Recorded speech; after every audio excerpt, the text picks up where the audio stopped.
Yeah, hello everybody. Here I am again with very boring lectures, and this time is again some words of academic writing because I see some need to express some ideas.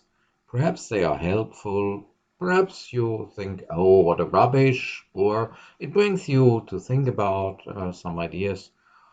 So I hope you can profit a bit from it. um, just have a look on what it's about. The idea today, or the topic today, is the structure and contents of an academic paper. And the first thing is naturally how and why structure a text. And the answer is plain and simple. If you write down everything without order, it will be a chaos and nobody understands you. Probably even worse is when you write in a way that nobody sees the logic. uh, Complete chaos, then you also convey to the reader the idea that you have no logic, there is no structure, and below the line that you never understood what you were writing about, that you just expressed chaotic feelings. So at that moment, you are lost. So you need to find out the inner logic which is behind your topic and to structure your text according to that. So you need a structure. It must be a logical structure. Now, many people think, okay, in school I have learned introduction, main part, conclusion. Okay, that is not helpful. Naturally, you have an introduction, you have a main part, and there is an end. But that does not really help you how to arrange the different questions which arise in the course of your paper. So um, when you really, or if you really bring forward a structured draft where you say, introduction, main part, and conclusion, then you probably bring other people to a broad smile.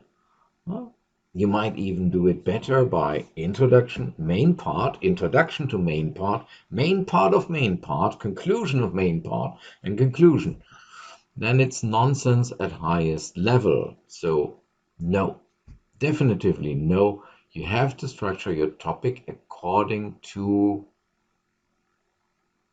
what your topic requires. So, the reader must see your structure and see, okay, somebody has understood what it's all about and has arranged the different questions which will pop up according, to a convincing logic. So you don't only need a logic, you also need to make it clear to everybody who sees that structure.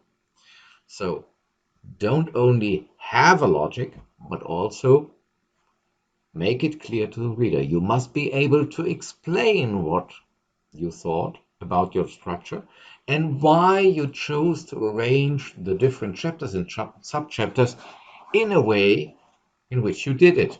And you need to explain why it is not possible otherwise. So, why your structure, your way to approach your topic is the one and only or the best one. Yeah? Or at least a very compelling and convincing one. So just to say, I make some notes, I make a structure, write down some things rather arbitrarily. If you ask me for a reason, yeah, I found that nice. Okay, then everybody knows already. Okay, somebody who did not really analyze things properly, somebody who just says, okay, without reasons, I just write down some things because I found them nice. Never bothered about details. Well, it's only a paper. And later that will fire back. So don't do that. How does one now generate a structure? Well, there is naturally no real recommendation which fits all the cases. But one thing is clear. You must see what your topic requires, and your paper must cover all what your topic requires. So, Sometimes we have some relatively naive and nice guys and girls who come and say, well, my paper is about, let's say, corporation tax in the world, and I selected to write about corporation tax in Japan.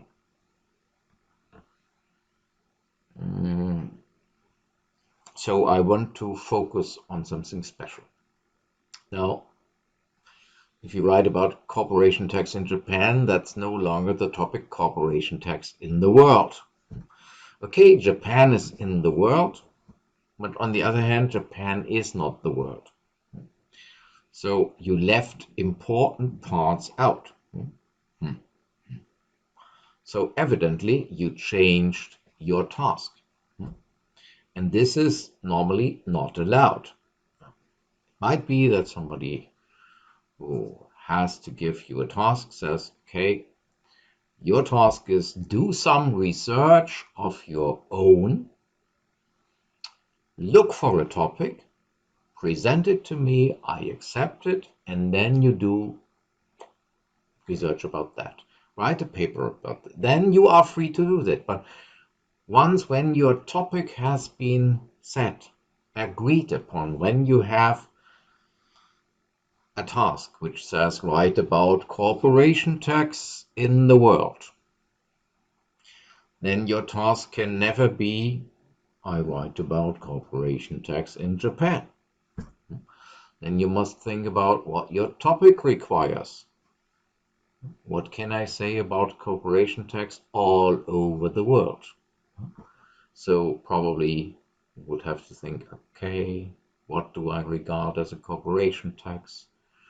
How can I approach that topic? Does it make sense to make a summary of the corporation taxes of all 200 countries of the world, or is comparing the basic elements of such a tax probably a better idea to interpret the topic? I would say yes, but at least you have to analyze your topic and to write about all what the topic requires. So you can't just leave things out. Probably you can, if you are familiar a bit with mathematics, you can think about set theory. Your chapters must bring forward or must consist of all the logical subsets of your topic. There should be no overlap between the different chapters. So logically, they should exclude each other, and there should be no gaps. So the total of all your subchapters should make up the headline of your chapter, and all your chapters should cover everything which has to do with your topic. So you must do that in a systematic way. Think about your topic title and structure it. Find out what it requires.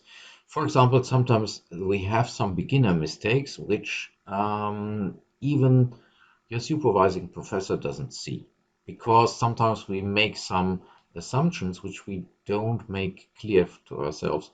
Very often it happens that somebody says, I write about the tax consequences, let's say, of a merger. Then you structure this, and on the last second, somebody says, okay, tax consequences. You only write about corporation tax, income tax, and trade tax. So all the indirect taxation is left out, yes? Okay.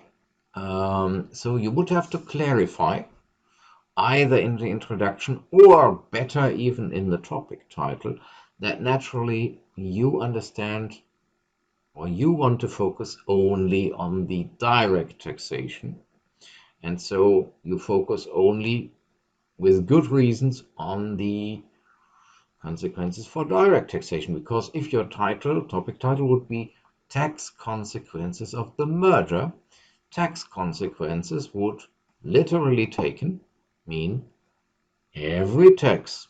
So even in the field of inheritance tax potentially, or value-added tax, And if you want to define these things out, you have to do it at least in the introduction, or better, to agree with your supervisor on such a thing, and you should express it clearly in the title so that really everything what you write about belongs to your topic title, and nothing which your topic title logically includes is left out. Good. For that, naturally, you must understand what your topic title really means. So, one of the most difficult things for an academic paper is sometimes to fix the title. But if you get a task where the title is fixed, or once you have fixed it, you have to logically analyze it. What does it cover? Tax consequences of a merger. What is a merger? Which forms do exist? Because you have to cover all of them.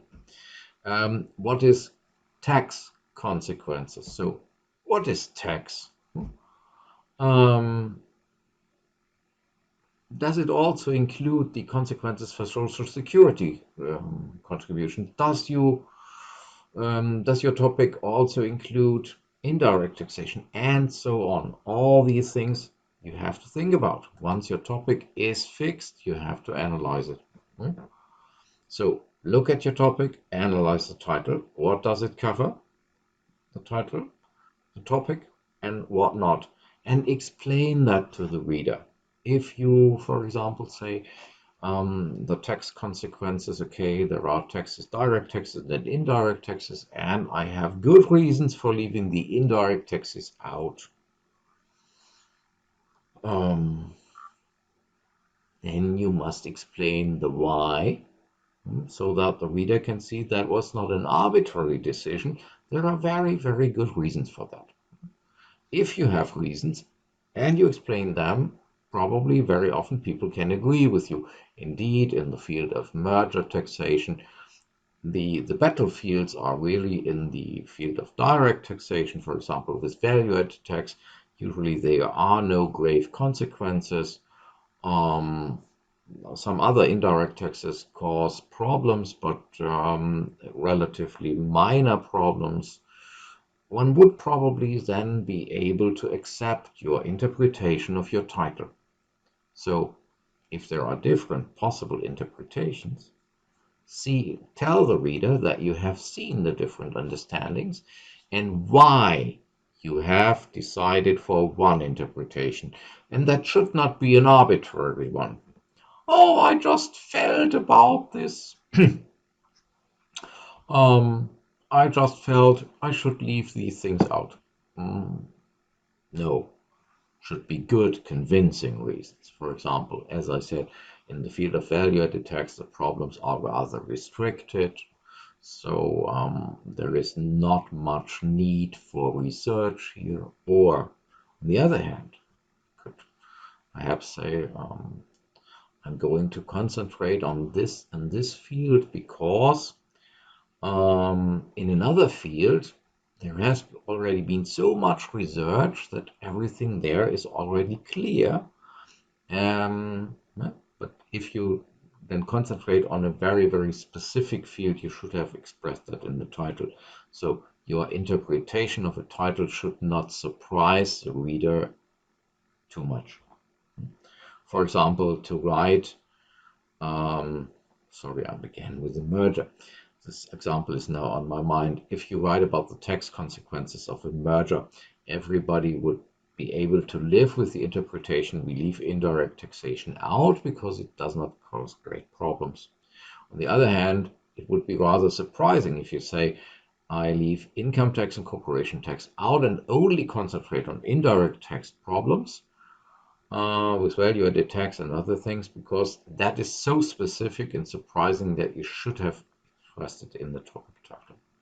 So analyze what your topic requires and explain that in detail to yourself in written form and to the reader, so that everybody can understand, yes, you had good reasons for leaving certain things out and taking certain things in.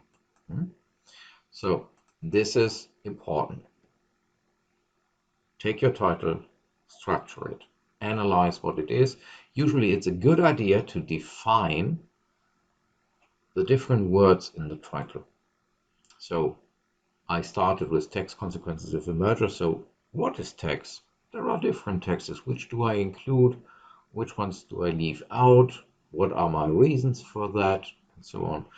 What do I regard as a merger? Only an official merger or equivalent transactions? Why do I include some? Why do I leave others away?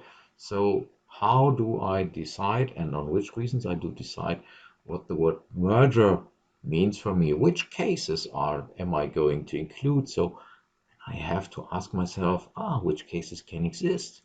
So I have to look for a systematic approach. Only inland mergers, cross-border mergers, only between two firms. Might it be possible that there is even a merger between three firms from three different countries? Huh? And then you would have to think about, okay, if there are so many cases, I should, in principle, cover them all. Probably that's not possible with, let's say, 40, 50, or 80 pages. So I have to concentrate on certain constellations. So I explain to the reader why I lay a focus on certain things. For example, if you can prove, without risking to lie, that all the problems in a merger between two firms give you the necessary basics also to understand all the consequences which might happen in a merger between three firms. And everything is fine, because then you can explain to the reader that by leaving that more complicated case out, you don't leave anything important out from your paper. But you will have to see that, and you will have to explain it to the reader. Then naturally arrange the subparts of your topic, which you find out when you talk about it, when you think about it. What is a merger? Which forms do I have? Which cases can occur? If you make such a systematic analysis, then you probably also think about, okay, with which questions or parts do I have to begin? And what is something which can only come later? So usually you begin with the simple things first and the more complicated ones later. For example, to analyze and describe in detail the consequences of a merger between firms from three different states is possibly not understandable before you explain to the reader the consequences of a simple merger constellation between two firms in, let's say, the inland or in a cross-border constellation with two countries involved only. That is simple logic. So you will have to arrange things in a logical way so that you know why. And that you think, okay, this way it makes sense. So I build up the more complicated things on the fundament which I lay in the beginning. So you can ask yourself, which things must my reader know before we can go on, before he or she can understand the later chapters. That usually leads to the same result as simple things first, complicated things later. But think about your topic, analyze that in a systematic way. If you are not able later to tell somebody what you have written about, so how you understood your topic, what is tax consequences? Did you only include the current ones at the moment of the merger, or also the ones in the long future? Oh, surprise, never thought about that there might be different points of time. Okay, oh, thanks. You just admitted you were an idiot. So think about that more and more. That is usually not done in one single approach on half an afternoon. You do that probably once, twice, or more often. Your insights will always get better, but do it. Then another thing is, when you have a structured draft, check if it's logically consistent, or if it has contradictions or gaps inside. How can you do that? First, if a sub-chapter's title is identical with the title above of the headline of the chapter, then that would mean the subset is completely identical with the bigger set. So all the other sub-chapters evidently then do not belong to that chapter. For example, if I say subchapter for merger, treatment of the hidden reserves in a factory in the inland during a merger, if that is my chapter. And then I say definition of hidden reserves, explanation of the problem, and then 3.3, treatment of the hidden reserves. Then I would have 3.3 would be treatment of the hidden reserves, but the whole chapter 3 was dedicated to treatment of hidden reserves. So the subchapter and the chapter would be identical. That's a logical contradiction. The headline for the chapter must be something which covers everything in the chapter, and so it can't be identical with a subpart of itself. That's mathematics, I hope at least. So, yeah. So this is one of the simple logic mistakes which we make from time to time. If you see that, change it. Usually then you just look for another formulation for the headline of your chapter, or you ask yourself if the other subchapters are really necessary and then eliminate them. The next logical test is your headline for the chapter really covering? No, if you have a chapter headline, do the subchapters really cover every logical element which belongs into that set which the chapter headline describes? So, for example, if you have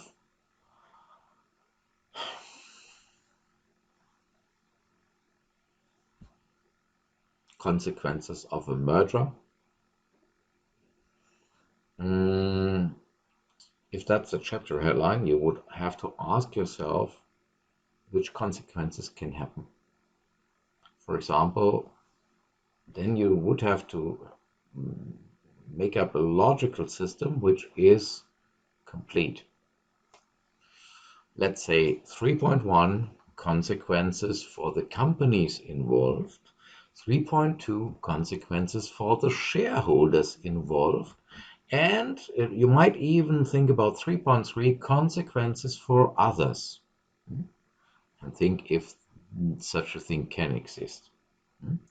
That would be a logical analysis, and people would then think, okay, yeah, tax consequences are either for the companies or for the shareholders, or, okay, one might even have some thoughts about if others could be affected.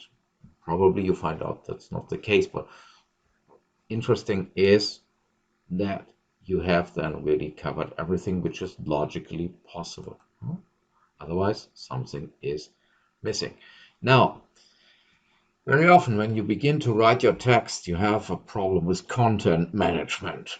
And usually I'm not a Brexit fan, but there is, as in all bad things in the world, there is at least one positive achievement. That is the slogan, "Vote Leave." And indeed, when it comes to writing a page or a subchapter or so, the decisive thing is vote leave.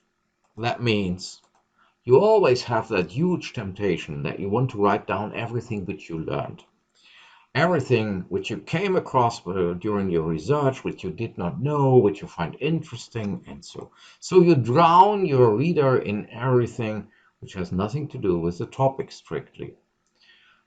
You write down everything which was new for you, which you found interesting, and you never ask yourself, does it belong to the topic? So Don't. Don't write things down just because you want to write them down. Don't talk about everything. Your task is not write something about everything. Your task in an academic paper is write everything about something in a very specific something, not something about everything. So, and that in a logical way. So, surprise,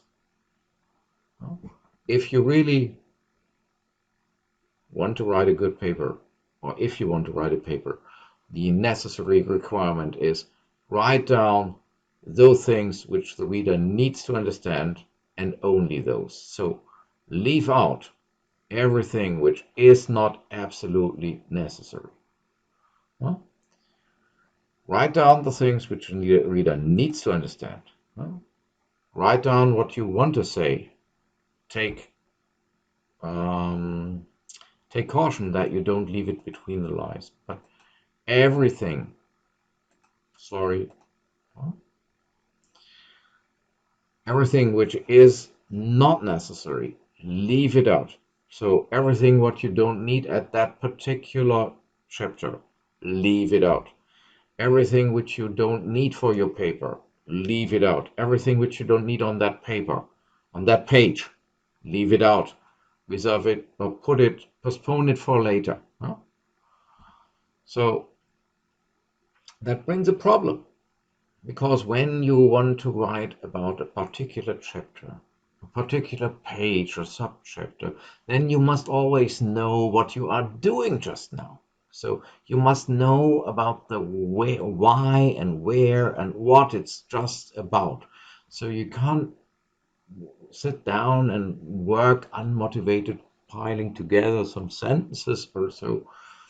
You must know and have a concrete idea of what you are going to prove or to argue on that particular page, in that particular paragraph, and what this sentence has as necessary function. So when you don't know what you are writing about, have only a vague idea, then the whole thing goes wrong. Then you drown the reader in unnecessary information. And probably, I'm pretty sure can guarantee that between all that unnecessary information, you will leave out the necessary ones. Well, so now, what does that probably imply for writing a structure? Make yourself clear. You design your structure probably at the beginning of your work. Let's say in month number 1, in January. And then time goes by and you write chapter 3 somewhere at the beginning of March. And then you look probably at your structure and say, today I have to write subchapter 3.2. And then if the headline is not really very instructive, then you just say, my task today is this. And then you begin to write everything about that which fits that headline. And you completely forget about the function of that subchapter in the whole paper. So the headlines in your structure for chapters, subchapters, and subchapters should be chosen in a way that they clearly show you and your reader what the purpose of that particular subchapter in the paper is. That should be there because then it helps you greatly. An example here. Imagine my structure draft contains this. Chapter 3, German income tax. 3.1, the history of German income tax. That's rubbish because it does not tell you why you want to write about the history of German income tax at all. So if in March, after 2 months or so, when you have forgotten everything, you sit at your desk and probably you have not yet 3 coffees, so your brain is already in standby mode, then you just say, today, history of German income tax. Then you begin to compile everything and write everything down about the history of German income tax, probably about the history of the German state at the time and all the interesting information which plays no role at all for your topic. The alternative would be 3. German income tax. 3.1. The history of German income tax as necessary background for the understanding of the various types of income. Then you give yourself and the reader the additional information I want, and I only want this subchapter to explain or to lay the basics for understanding why there are 7 types of income and why they have certain differences. So everything else will be left out by you. So this edition now helps you. You will probably, when you come across information like Prince Bismarck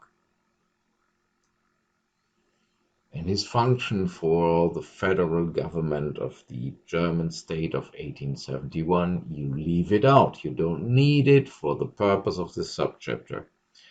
You will not write about who was the first minister of Germany who brought forward a federal fiscal code. You don't need that information for your purpose. Your purpose of that chapter, that shows the headline, is just to show why history is the only reason for the existence of 7 different types of income and what implications that had, for example.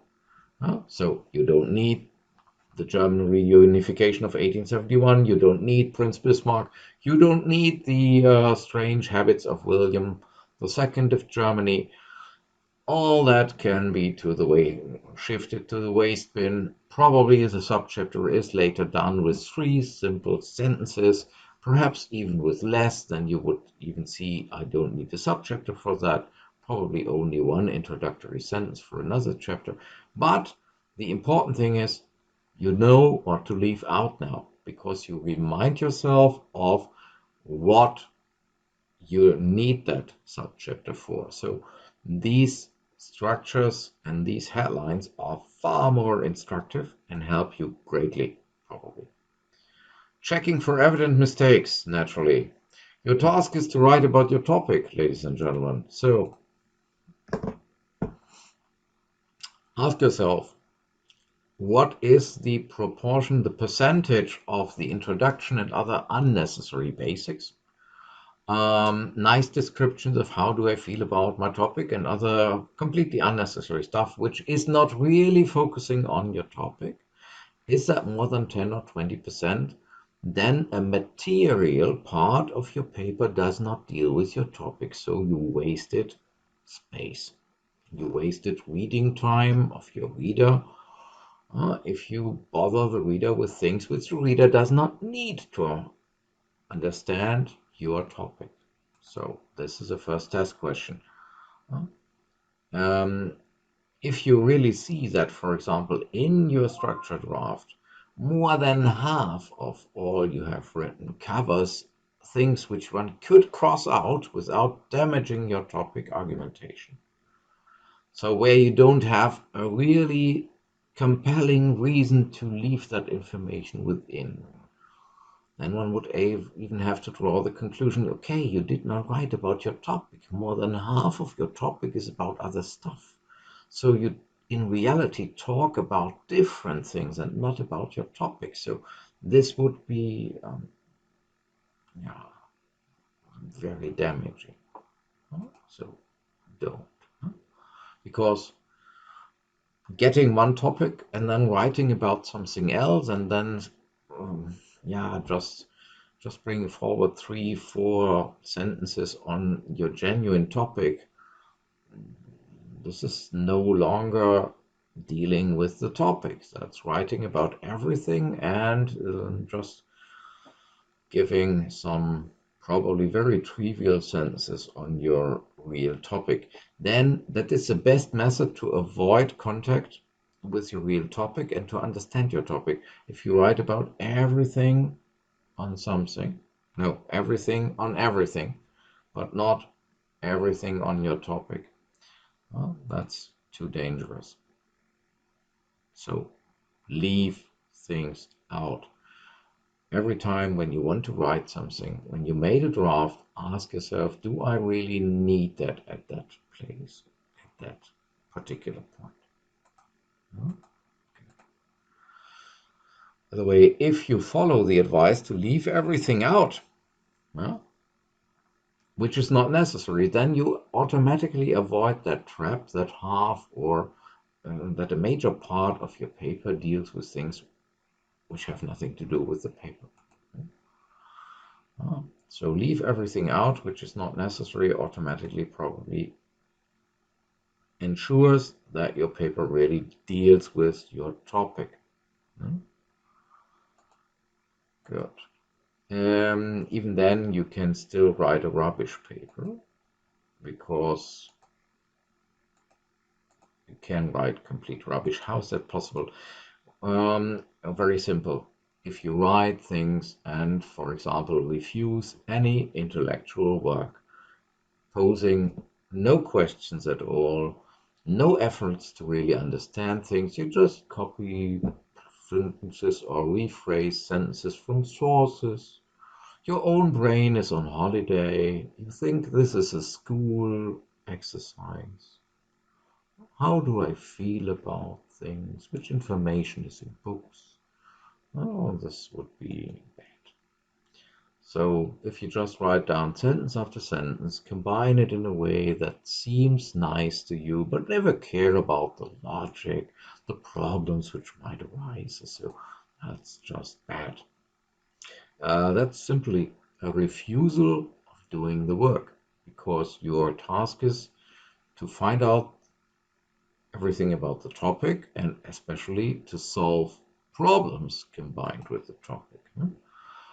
And very often people just find a sentence in literature, don't really understand what it's about, and say, okay, if somebody writes it, then it's true. Then I copy that or take that to my paper.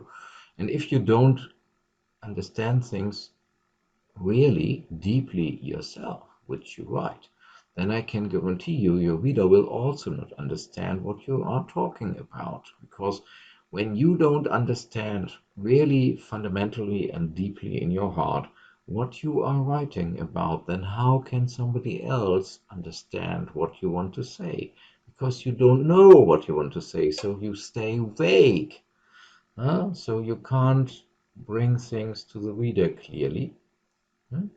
And so a good idea is when you see, when you feel that you don't really understand something, there is the point where you can really have some achievements.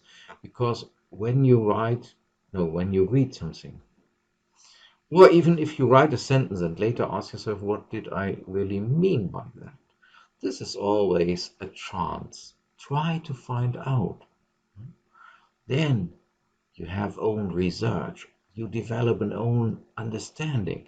Probably you find out things you ask yourself, could it be this way or is it perhaps the other way? So you train deciding, logical thinking, and that is what people want.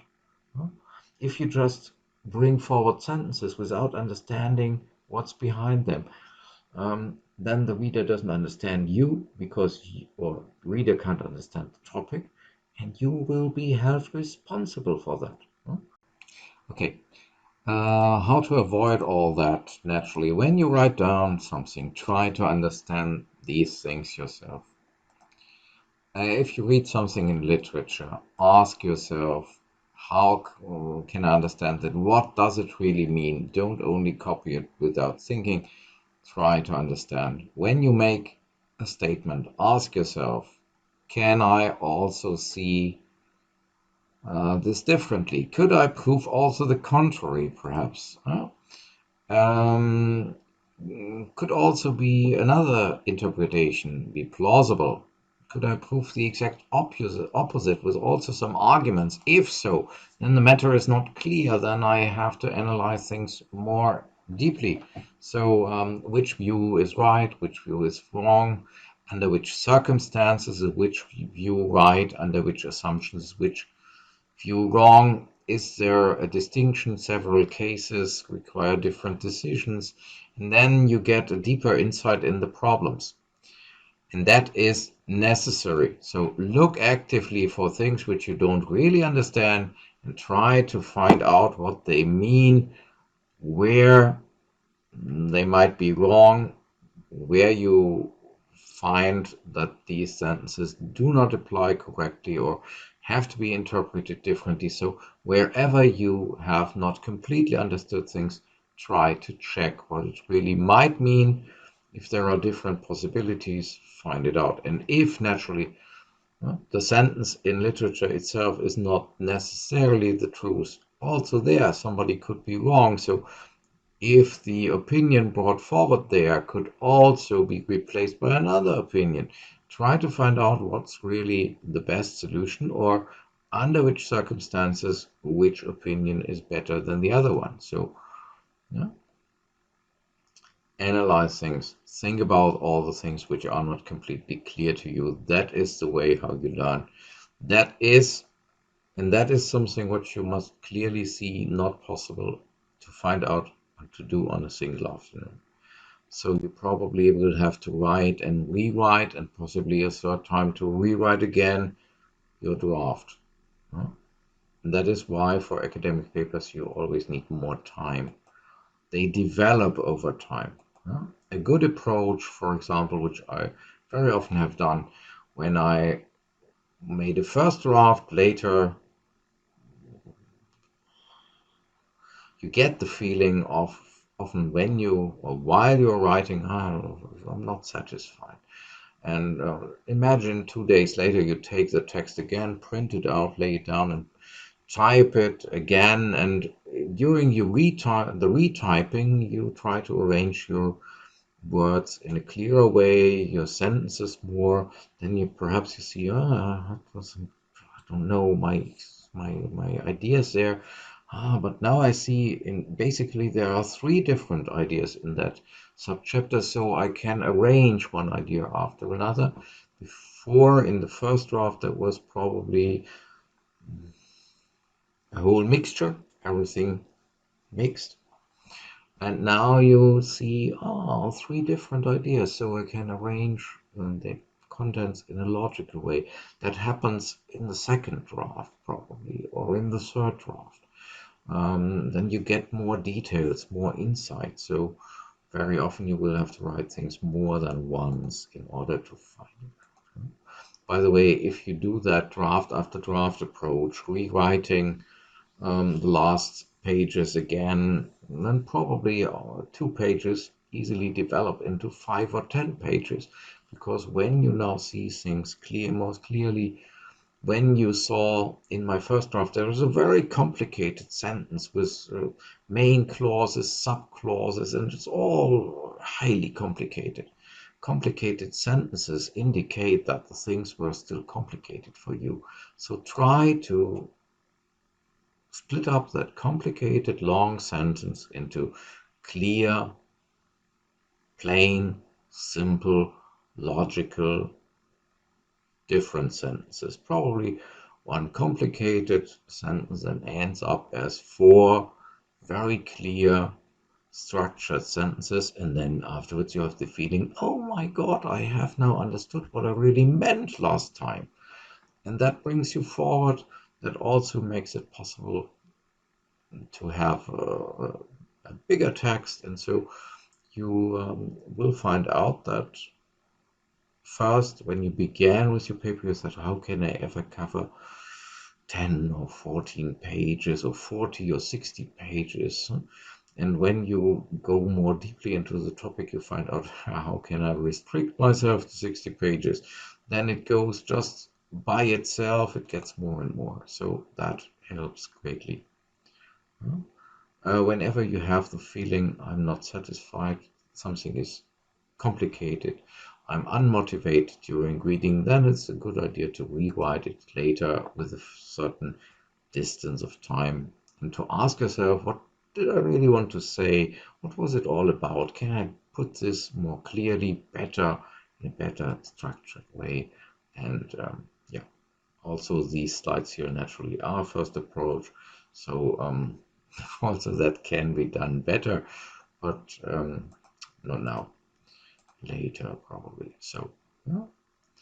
Um, what you can also learn from that, you start probably with the first draft, and that first draft is not perfect. It is probably rubbish. But take your subconscious and yourself serious. You have reasons why you write that complicated stuff. Later, when you deal with it the second time, probably at the second glance, things become more clear. When you ask yourself, I said that something, I don't know really what did I want to say really, and then you think about it, and then things get clearer. So start with the imperfect approach and then make it better. But please make it better.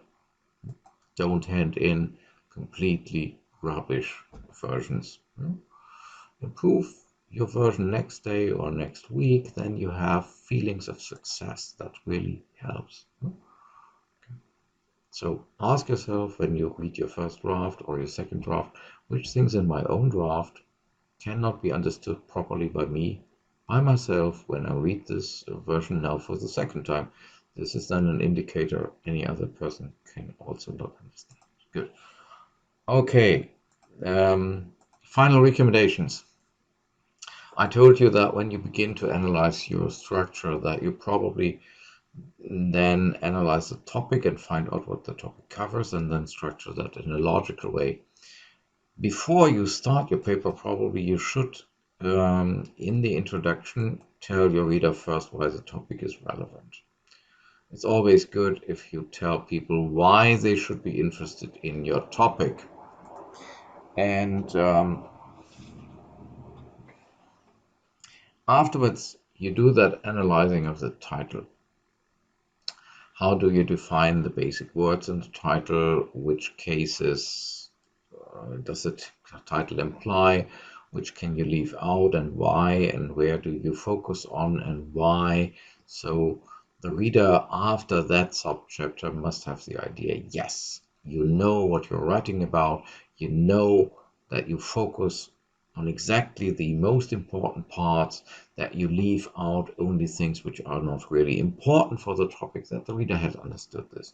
And then you explain why you approach the topic in the way, how you do it, so you explain your structure to the reader.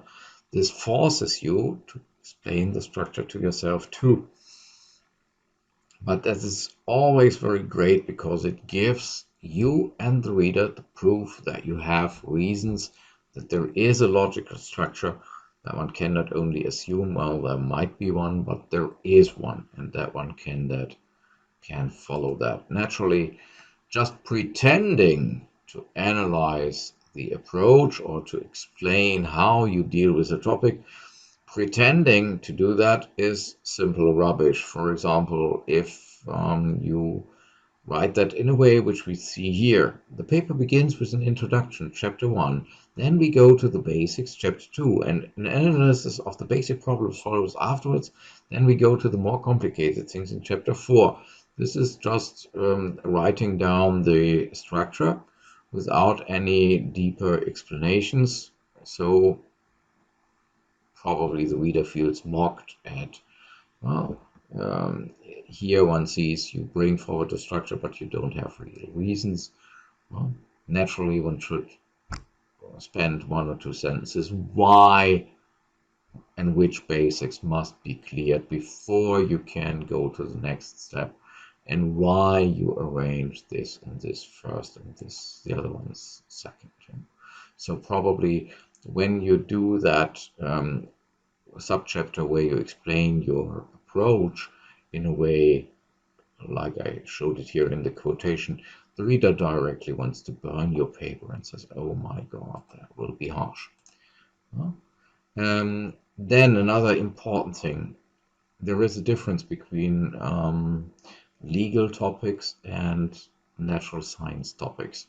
In natural science, what you find out is exact results which are not debatable. So usually with experiments or with statistical analysis or so they have one question where they do experiments and which are highly complicated, and very often then they first lay out which things have already been cleared by science, so that these things can be used as a basic and that the rest is then to be found out.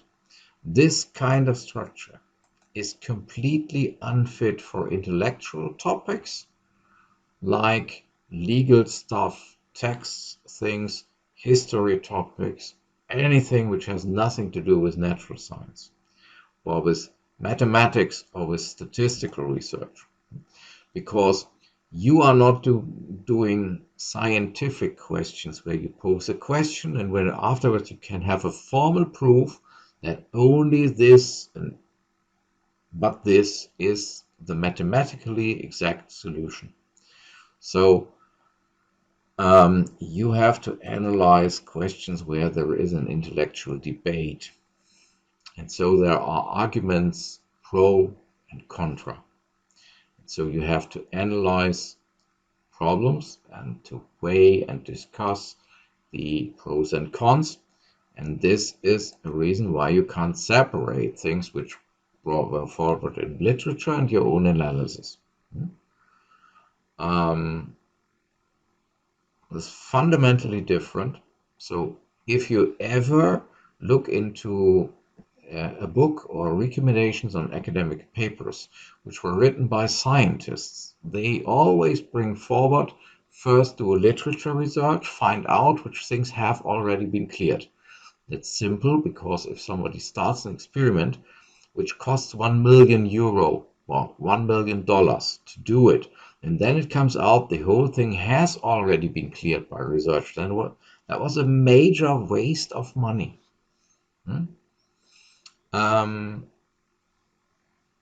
So for them, it's important to find out what has already been cleared. For us, it's different.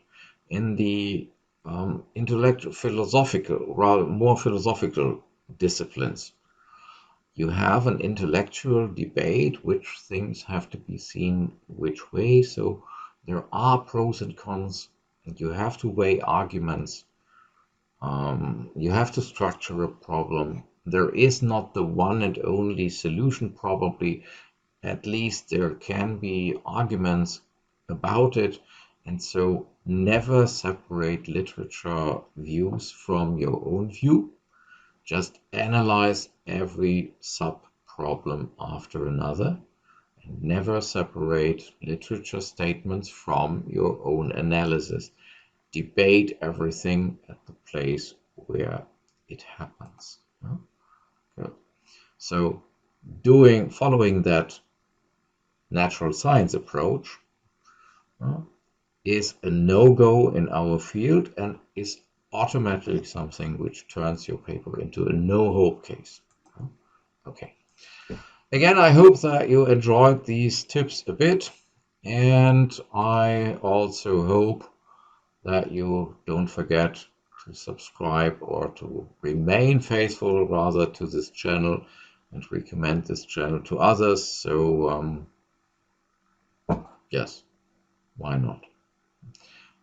I'm very grateful that you listened to me. If you listened, if you fell asleep, wake up, it's over. Thank you very much, and I look forward to seeing you soon again. Enough for today. Thanks.